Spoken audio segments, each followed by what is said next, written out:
الحلقة دي هتكون موجهة أكتر للاعبين كمال الأجسام أو الرياضيين المهتمين بالجيم. كلنا عارفين إن أسعار المكملات كلها زادت، وبقى الواحد عشان يعمل كورس تنشيف أو تضخيم بيدفع فلوس كتير جدا، ده غير الأكل. عشان كده هنتكلم النهاردة عن 3 مكملات ملهمش أي لازمة في الكورس بتاعك، وممكن تاخد الفايدة بتاعتهم من الأكل عادي جدا. اتفرج على الفيديو للآخر واشترك في القناة لو لسه ما اشتركتش، وفعل الجرس عشان يجيلك كل جديد. ويلا بينا نبدأ الحلقة.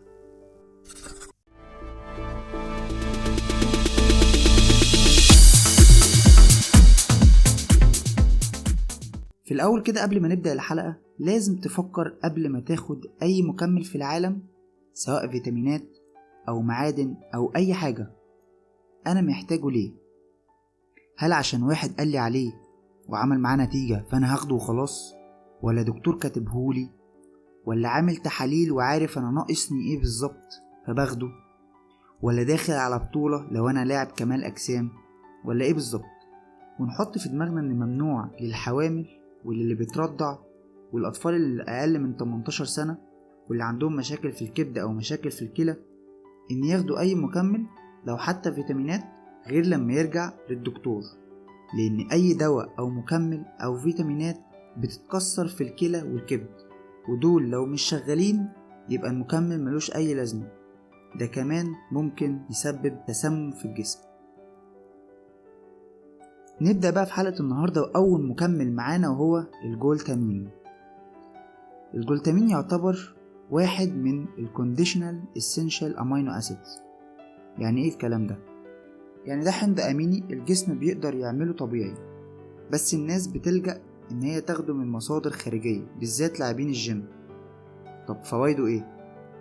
هو كويس جدا لصحة الامعاء في الجسم، وكمان بيحسن من الجهاز المناعي. طب ما دي حاجة كويسة، امال ليه ما اشتروش؟ او هو ليه ملوش لازمة؟ اولا لان موجود في معظم الاكل، يعني مفيش اكل فيه بروتين غير لما يكون فيه جولتامين، وده هنلاحظه دايما لما بنشتري مكمل بروتين ونلاقي مكتوب عليه نسبة جولتامين عالية، وكده نفتكر ان المنتج ده جامد. لكن الشركة بتعلي نسبة الجولتامين على حساب احماض امينية مهمة اكتر من الجولتامين، وده عشان الجولتامين اصلا رخيص وموجود في منتجات كتير جدا، يعني سهل الاستخلاص. تاني حاجة انه ملوش دور مؤثر في الجيم، عكس ما بعض الناس عارفة انه بيزود العضلات وقوة التحمل، وده غلط. على حسب دراسة اتعملت في 2001 على 31 شخص مقسومين لمجموعتين. اول مجموعة ادوها جولتامين مع التمرين بتاعهم، والباقي ادوهم دواء وهمي، يعني دواء فاضي او مية.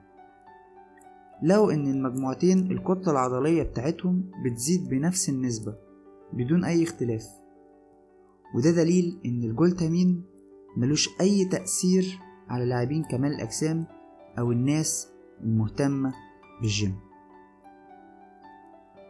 تاني مكمل معانا النهاردة وهو التستوستيرون بوستر او محفزات التستوستيرون، ودي مكملات بيقولوا انها بتزود من هرمون التستوستيرون في الجسم او بتحفز هرمون التستوستيرون.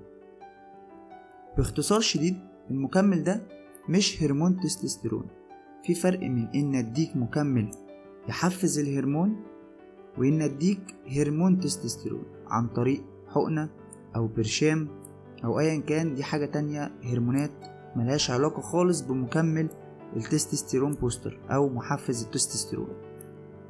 وهيكون في حلقة عن هرمون التستوستيرون وازاي نعليه ونحفزه طبيعي.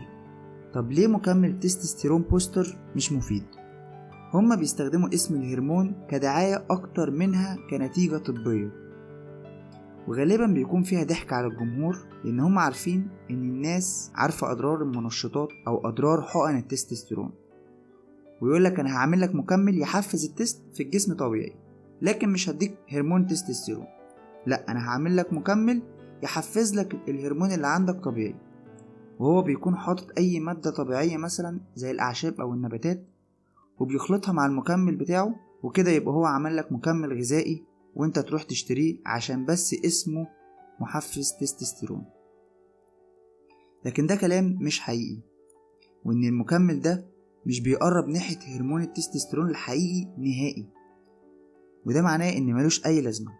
فمن الأفضل إنك تاخد الحاجات اللي بتزود الهرمون طبيعي، واللي بيكون أصلا هو مخلوط أو اللي هو حاطه في المكمل بتاعه، مثلا زي الزنك أو المغنيسيوم. دي كلها مواد طبيعية وموجودة في الأكل بتاعنا طبيعي، وبيزود من هرمون التستوستيرون. هنلاقي نتيجة أفضل وأداء رياضي أفضل لو أخدنا محفزات التستوستيرون الطبيعية.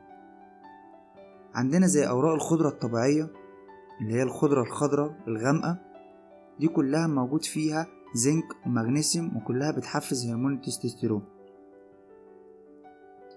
كمان احنا كنا عاملين حلقة كاملة عن كل الفيتامينات والمعادن المهمة للجسم، هسيب لك لينك الحلقة في البايو وفي الديسكريبشن تحت. تالت مكمل معانا النهاردة وهو PCAA أو PCAA. ناس كتير مدربين كتير بيرشحوا مكمل PCAA للاعبين الجيم، وده لأنه بيزود الماسل بروتين سينيسيس أو بيزود تكوين الألياف العضلية، وكمان بيقلل نسبة الدهون في الجسم. تالت حاجة بيقولوا إنه بيدخل الجسم في حالة الأنابوليك ستيت أو حالة البناء المتواصل. وآخر حاجة إنه بيقلل من عملية الماسل بريك داون أو تكسير العضلات، خصوصا لو في صيام. دي فوائد PCAA اللي الشركات بتقول عليها. طيب بالنسبة للكلام العلمي، أولا الأحماض الأمينية اللي موجودة في PCAA هما 3 أحماض أمينية بس. في دراسة اتعملت بيقارنوا فيها ناس بتاخد مكمل فيه كل الأحماض الأمينية الأساسية والغير أساسية زي الواي بروتين، بالناس اللي بتاخد مكمل فيه 9 أحماض أمينية بس. لو إن الكتلة العضلية والريكفري أو الاستشفاء وقوة التحمل عند الناس اللي واخدين المكمل الأحماض الأمينية الأساسية والغير أساسية أحسن من الناس اللي واخدة مكمل فيها 9 أحماض أمينية بس. والدراسة دي كانت بتتقارن بالناس واخدة الواي بروتين اللي هو فيه الأحماض الأساسية والغير أساسية بالناس اللي واخدة مكمل غذائي فيه 9 أحماض بس. فما بالك بقى بمكمل غذائي فيه 3 أحماض أمينية بس. ده غير إن في أبحاث أثبتت إنك لما بتاخد PCAA في أوقات الصيام الطويلة بتخلي الجسم بيحصله muscle break down، وده عكس الكلام اللي الشركات قايلة عليه إن هو بيعمل بناء عضلي. في ناس بتستخدم PCAA عشان الأطعم اللي فيه كتير، فبيحطوها مع المية بحيث يشربوا كميات مية كبيرة، فده مفيدة من حيث فايدة المية، لكن ما تستناش الفايدة الكبيرة اللي انت متخيلها من PCAA أكنه واي بروتين مثلا. فأنا أفضل لو أنا معايا فلوس فأحط فلوسي في واي بروتين أفضل بكتير من PCAA. الخلاصة، لو أنا لاعب أو شخص رياضي وعايز أعمل كورس محترم فيه كل العناصر، فأول حاجة لازم أعرف جسمي محتاج إيه بالظبط وناقصه إيه، وده بيبقى عن طريق تحاليل ودكتور. وبعد كده يجي دور المكملات الغذائية. حاول تفكر في البادجت اللي معاك، يعني تجيب الأفيد في المفيد، خصوصا في المكملات لأن أسعارها بقت غالية جدا.